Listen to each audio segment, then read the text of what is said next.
The first words I heard on my birthday weren't "Happy Birthday." They were "Happy Birthday, Failure."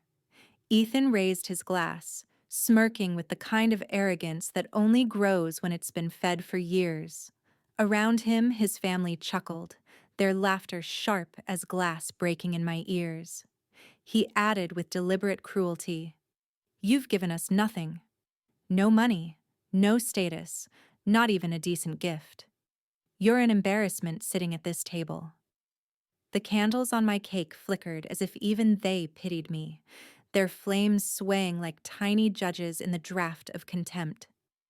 My cheeks burned under the weight of so many eyes, but I didn't cry. Not anymore. I sipped my wine slowly, my hands steady though my heart thundered, and whispered so only he could hear. "In a few minutes, you'll see who really failed." That's when the phone started buzzing. One after another, like alarms announcing Judgment Day. Bank alerts, frozen accounts, tuition payments bouncing back. Richard's face, once always red with confidence, drained to a chalky gray. Evelyn clutched her pearls so tightly I thought they would snap. Madison gasped from the hallway. My tuition payment bounced. And Olivia's sharp voice cut in next. My broker says the custodian changed. All eyes turned to Ethan, the golden boy. He sneered at me, certain I was powerless, certain I was just the quiet wife he had belittled for years. But under the table, I fingered the small brass key that hung hidden around my neck. He thought it was just jewelry. He never asked. He never cared. He never knew. That key unlocked my other life, the mansion, the fleet of luxury cars, the fortune they never dreamed I built in silence while they laughed at me. My secret empire waited behind vault doors and quiet contracts. I set my napkin down carefully, leaned close enough that only Ethan could hear, and said, "Tonight, you'll learn exactly who owns this room." I stayed too long because I believed in love, believed in promises whispered at midnight, believed in the man who once swore I was his world. But belief, when left unchecked, becomes a prison. And prisons need keys. 2 weeks before that dinner, I had already begun my quiet war. Behind a locked bathroom door, while Ethan thought I was showering, I sat cross-legged on a folded towel with my laptop balanced on my knees. The vanity drawer became my filing cabinet, the bathtub, my war room. Ordinary spaces hid extraordinary secrets.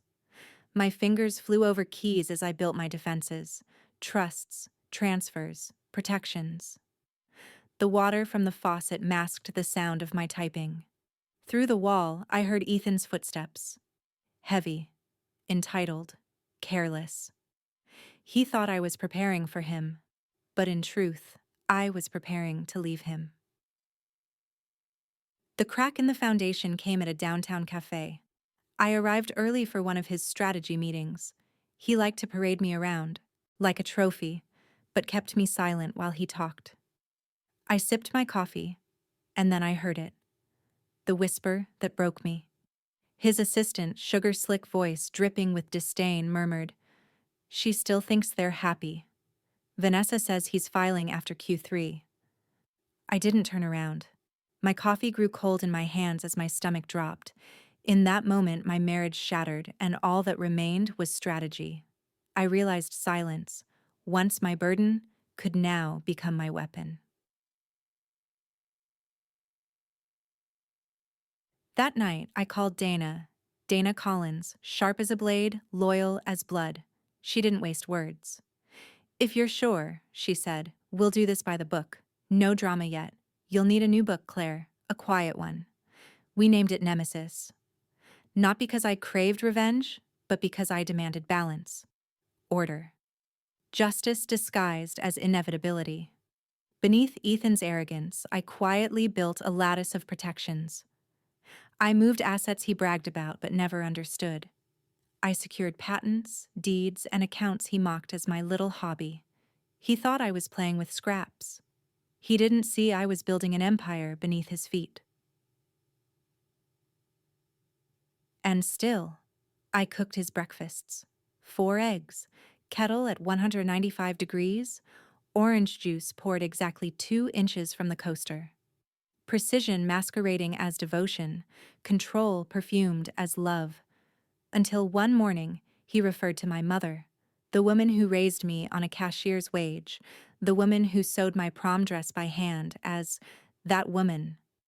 My mother had just come out of surgery. I said I'd drive to see her. He didn't even glance up. Have the nurse handle it. That woman can't depend on you forever. Something inside me split. Love survives many injuries, but contempt? Contempt kills it overnight. My notebook became my Bible. To anyone else, it looked like groceries, sugar, milk, bread. But sugar meant bank routing numbers. Milk meant his password pattern. Bread meant the names of shell companies he admired too loudly at cocktail parties. Page by page, the evidence grew. And tucked beneath my blouse, the small key around my neck unlocked the vault where the originals waited. Documents, deeds, proof. He thought I was powerless. He thought I was nothing. What he didn't know was that I was preparing the storm that would sweep him away. On Sundays, we dined with Richard and Evelyn. They sat like royalty, carving roast as if it were judgment. Richard wagged his knife and said, "Stay out of corporate matters, Claire. You're too emotional to understand risk." I smiled, calm, collected. Or maybe you're underestimating the wrong woman. He laughed, dismissive, but I held his gaze. Some doors close to remind you that a window has been open all along. So I ask you, if you were in my place, hearing them plot your erasure while you secretly held the real power, what would you do? Would you strike immediately? Or would you wait until every witness was gathered at the table so they'd never forget the day you rewrote the ending? Tell me below.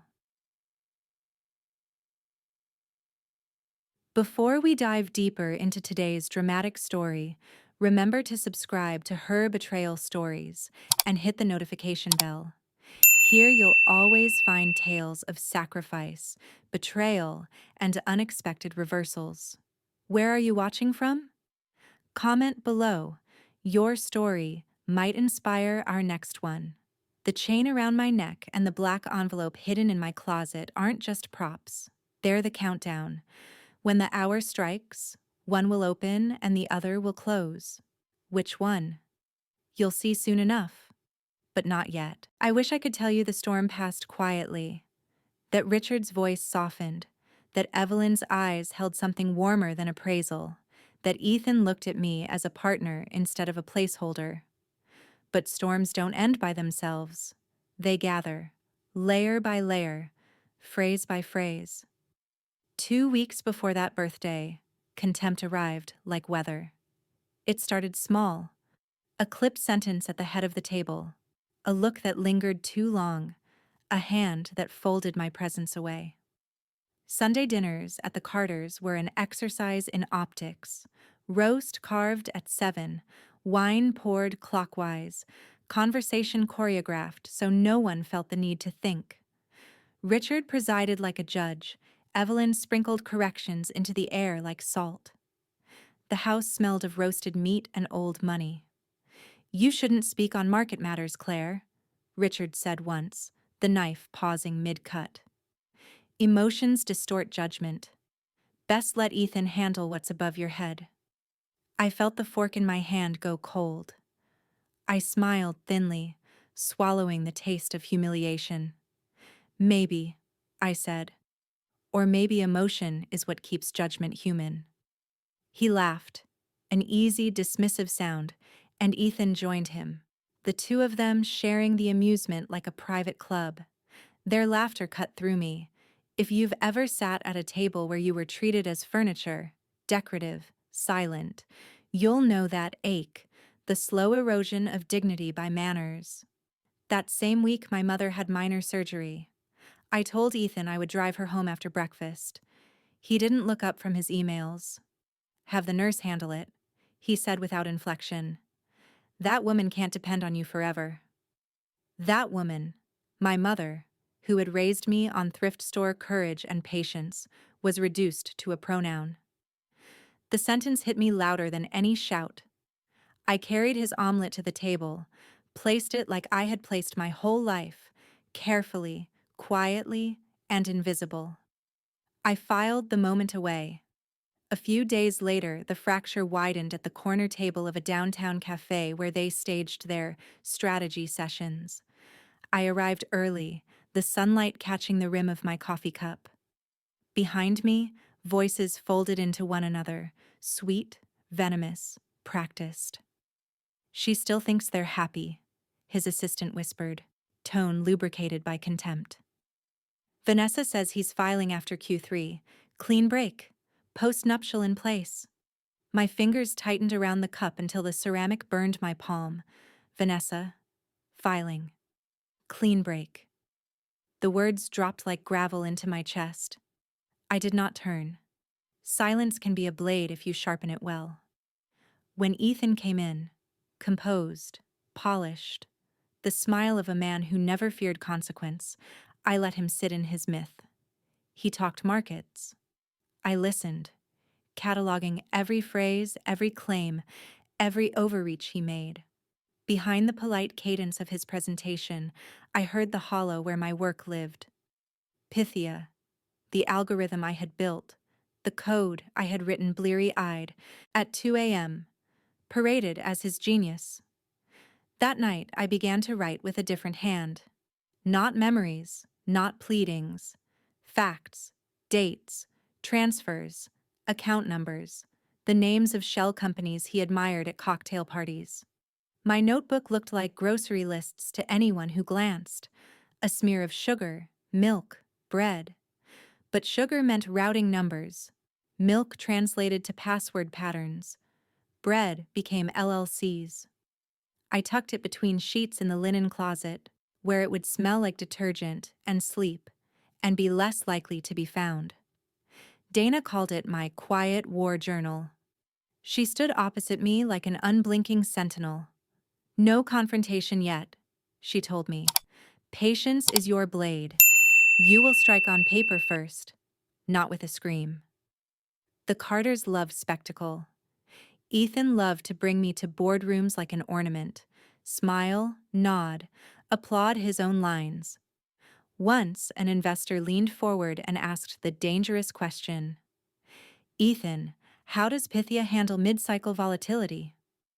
Ethan's smile thinned for a heartbeat. He did not know.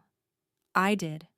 I'd spent nights tuning that very model until it whispered patterns to me, but I was not supposed to exist in that room. I watched his jaw tighten as he fumbled for an answer.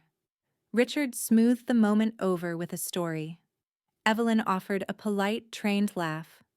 The room moved on, but the truth hung there between us like steam. Watching someone wear your skin like a costume while you clap politely, there is a particular grief to that. Have you ever felt that? The throat clench of being smiled through? Madison, young and careless, cornered Olivia in the hall one afternoon, unaware I could overhear. She's just convenient, Madison said, tossing her hair like a challenge. Ethan will trade up. Olivia's reply was cold enough to leave frost on the windowsill. As long as she stays quiet, she's harmless. Harmless. I closed the laundry door and slid down against it, the machine's thrum swallowing my breath. The washer cycled on like a metronome, and I let its rhythm count the passes of my patience. Every petty correction, too much garlic, not enough charm, an offhanded glance at brunch, was a deposit into an account of small humiliations. Resentment accumulates like interest. Slow, compounding, invisible, until one day the balance is obscene. Then, one ordinary night, Ethan left his briefcase on the kitchen counter. He showered, the house filled with steam and the faint lemon scent of his cologne. I moved like someone opening a door that had always been unlocked. Inside the briefcase was a file stamped in neutral ink. Personal matter resolved. My name appeared on a single line, under the header redundant. Redundant. The word was a verdict. For a second, steam rose, paper blurred, and I considered burning the house down then and there, doing something spectacular that would match the violence I felt inside. But I did not. I slid the file back, smoothed the leather, and walked into the dining room that night with a calm so thin it could have shattered. I poured him wine. I smiled as I set the glass down in front of him. He caught my eye and called me failure later that evening, thinking the word would stick. Instead, I tasted opportunity. If you've ever been declared obsolete by the person you trusted most, you know a curious thing happens. Silence becomes strategy. That file, redundant, was not a sentence, but a clock. Nemesis stopped being an idea in the bathroom and became a mechanism in the world. Every clause, every trust I had quietly arranged was a gear. Every bank signature a tooth on a wheel. The countdown began. Do I burn this house down now? Or do I wait until they have decorated the halls with their arrogance, until the audience is full and every witness has a seat? So when it collapses, the ruins are undeniable? I asked Dana the same question. She did not blink. Wait, she said simply. Make them watch. So I waited. And in the linen closet beside my quiet notebook, a black envelope rested with my name on its seal. It was not labeled for Ethan. It was for time.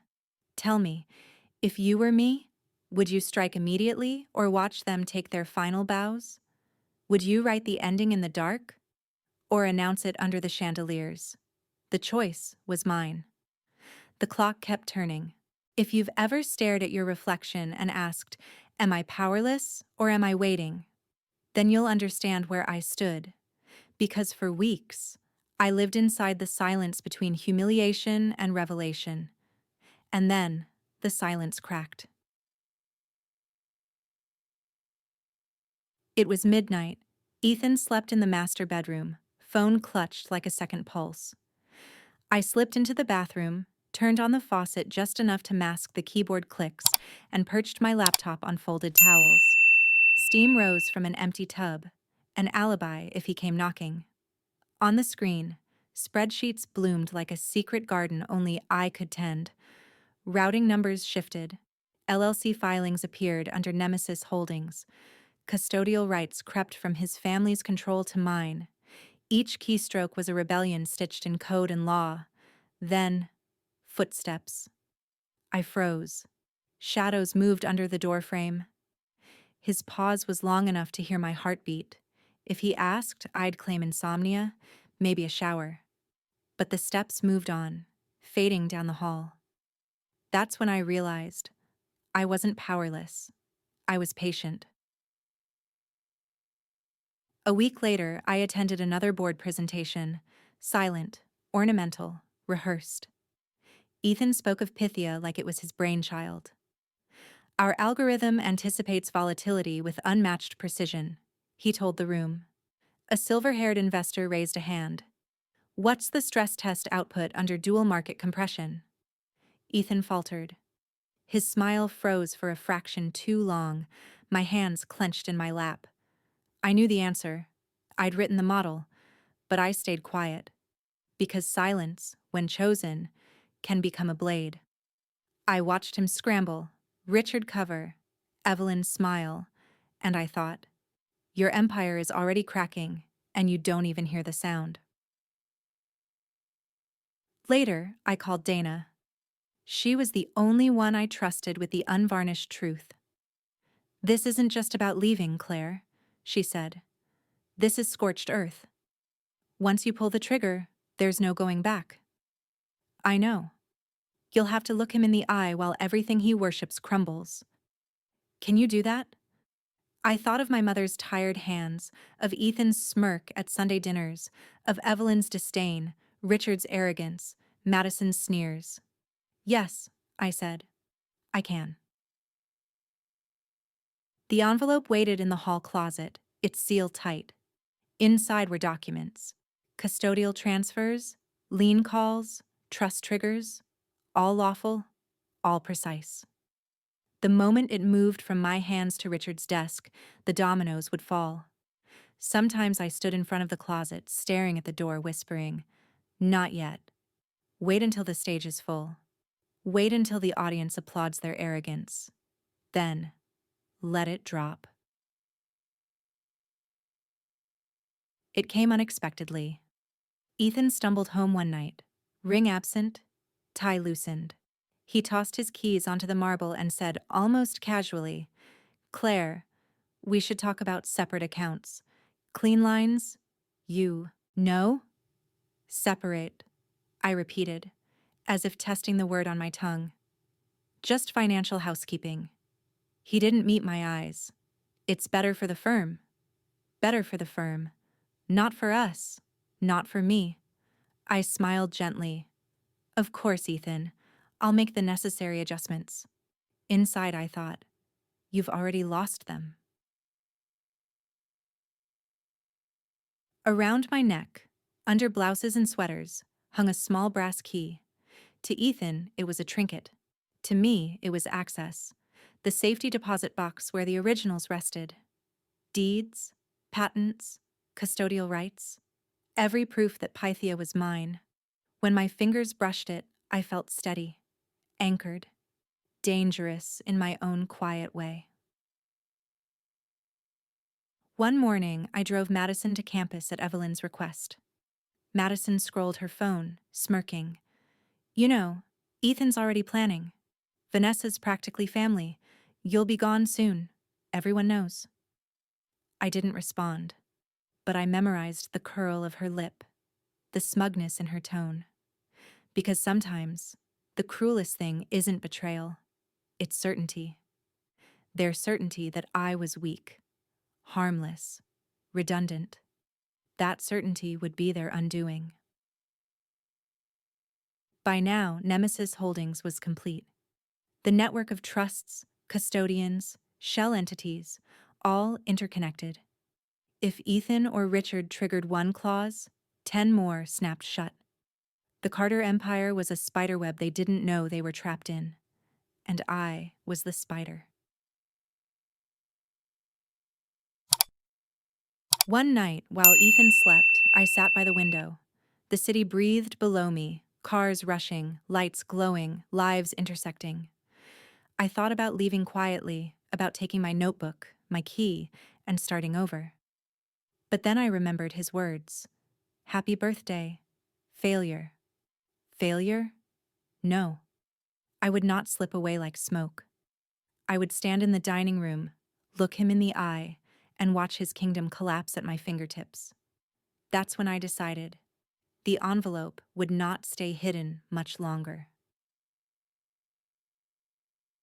So I ask you, if you had the choice between escaping silently or confronting the storm, what would you do? Would you vanish into safety, or would you wait until every witness sat at the table so they'd never forget the day the woman they dismissed rewrote the ending? Because my ending was coming. And Ethan Carter had no idea that the woman beside him at Sunday dinners, the one pouring his wine, was the architect of his fall. The countdown had already begun. They say betrayal cuts deepest when it's public. That may be true, but revenge. Revenge breathes best under chandeliers, in front of every witness who once laughed at your silence. The night of my birthday, I gave them both. Ethan lifted his glass high, his smile wide and rehearsed. "To new beginnings," he declared. The room clapped, polite and oblivious. I raised mine too, steady, unflinching.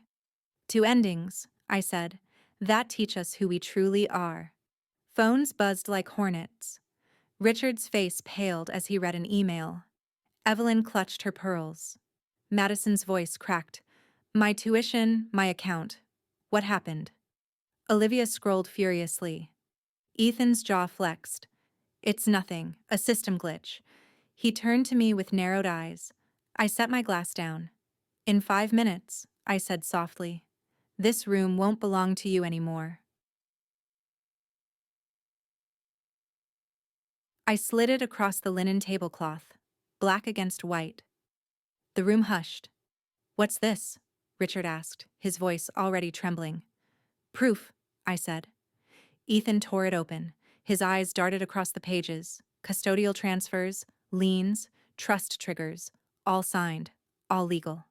His hand shook. This isn't valid," he sputtered. "Oh, it's valid," I replied. "Every clause filed, every signature authenticated. You signed most of them yourself, Richard. Too arrogant to read the fine print. You handed me the keys while dismissing me as emotional." Richard's lips parted. No words. Evelyn gasped. Madison whispered, "No." I leaned closer to Ethan. "This villa, it's mine, and you're trespassing." Then the phones erupted. Richard's attorney called. The brownstone was no longer his. Evelyn's charity fund froze. Nemesis Holdings was custodian now. Olivia's broker confirmed. Her tuition trust had shifted. Madison's credit card declined before dessert. And Ethan's empire? The bridge loan collapsed, the firm's collateral repossessed, his Pythia patents re-registered under Claire Thompson. Every empire has a sound when it falls. That night, it was the sound of cutlery dropped onto porcelain. He stood, sweat glistening. "Claire, don't do this. Please, we can fix it." "Fix it?" I laughed softly.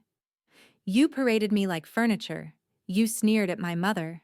You called me failure. Tonight, I am the correction."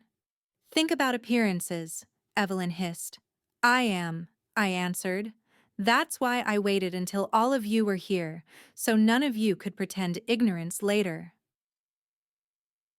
Richard slammed his fist. "You ungrateful." "Careful," I cut in. "Threats don't sit well when you've already signed over power of attorney." His face blanched. I turned to the room. "For years, you mistook silence for weakness. Tonight, silence ends." I didn't scream. I didn't gloat. I simply stood, pushed my chair back, and walked toward the door. Behind me, chaos erupted. Calls made, glasses shattered, voices rising. Ethan followed, grabbing my arm in the hallway. His perfect hair was out of place, his eyes frantic. "Please," he whispered. "One word, just one." I looked at him, the man who once vowed forever, and I felt nothing. "No," I said. Then I left him standing there, surrounded by ruins he'd built with arrogance. Days later, I entered the Carter firm's boardroom. Executives sat stiff, investors anxious. Ethan slouched at the head, his tie undone, his face drawn. I placed documents on the table. "I am Claire Thompson, creator of Pythia, custodian of Nemesis Holdings, and your new majority shareholder." Gasps. Pens froze. Ethan's head snapped up. "This is a lie." I slid forward a notarized file. 70%. That makes me the controlling interest, effective immediately. The silence was thunder. Then one by one, board members shifted toward me, aligning with the gravity of survival. Ethan crumbled in his chair. For every woman who has ever been told she was nothing, there is a moment when nothing transforms into everything. This was mine. The man who once called me failure was now a shadow at the edge of the room. And I was the center. I didn't need to shout. Justice doesn't need volume, it only needs weight. If you had the chance to look your betrayer in the eye while every lie collapsed around him, would you take it? Would you stand in that boardroom and claim what was always yours? Because I did. And I'll never forget the look in his eyes when he realized his empire had been built on sand, and I was the tide. Outside the boardroom, Ethan waited by the elevators, hollow-eyed. He reached out, voice cracked. "Claire, The elevator doors opened. I stepped inside without meeting his gaze. As the doors closed, I heard him whisper, "Please." But mercy was never his gift to me, and it would not be mine to him. Revenge is fire, hot, consuming, unstoppable. But when the flames die down, you're left with smoke, ashes, and silence. And in that silence, you must decide, will you rebuild, or will you live forever in ruins? The Carters tried, of course. Richard launched lawsuits. Evelyn summoned her network. Madison and Olivia posted venom online. But paper trails don't lie, and arrogance leaves fingerprints. Every clause had been checked, every signature notarized. Nemesis Holdings held. Their empire crumbled, not with one loud explosion, but with a steady unraveling. Properties repossessed, accounts locked, invitations rescinded. By the time winter came, the Carters were whispers, no longer power. And Ethan? He called, begged, raged. But every message sounded smaller. I didn't answer. Instead, I went to my mother's small house, the one with the porch that creaked when you leaned on it. She was recovering from her surgery, sitting in the armchair where she'd watched me grow. "You look lighter," she said softly, studying my face. "I am," I admitted. She reached for my hand. "Don't let them live rent-free in your head, Claire. You fought for justice, yes. But don't let justice become your prison."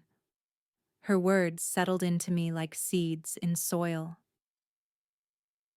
With Nemesis secure, I began again, not as Ethan's shadow, but as myself.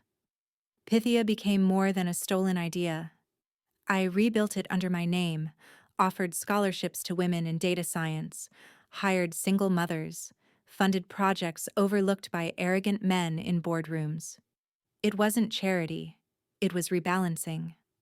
At the first investor meeting under my leadership, I stood at the head of the table. No one interrupted. No one laughed at my words.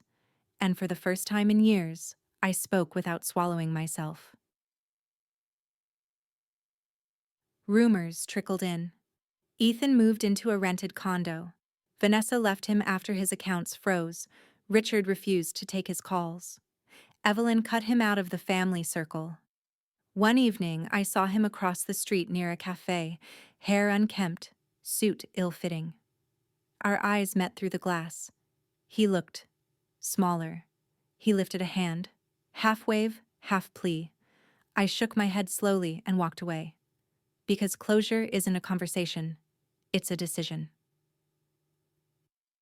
Some nights, I still replay the sound of cutlery dropping onto porcelain, the silence before Richard's fist slammed, Ethan's whisper of, "Please." And yes, part of me feels satisfaction, but another part feels something quieter. Release. They thought they owned me. They thought silence was weakness. They thought contempt was power. They were wrong. I learned that justice doesn't always come with trumpets and applause. Sometimes it comes in legal filings, in signatures, in quiet strength that no one sees until the moment it strikes. If you've ever been dismissed, belittled, erased, know this: silence is not the absence of strength. Sometimes silence is strategy. Sometimes silence is the patience before the storm.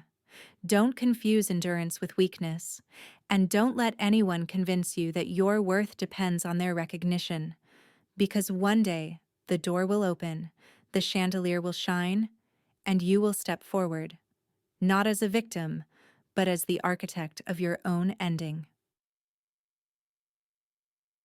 I still keep the brass key around my neck, not because I need it anymore.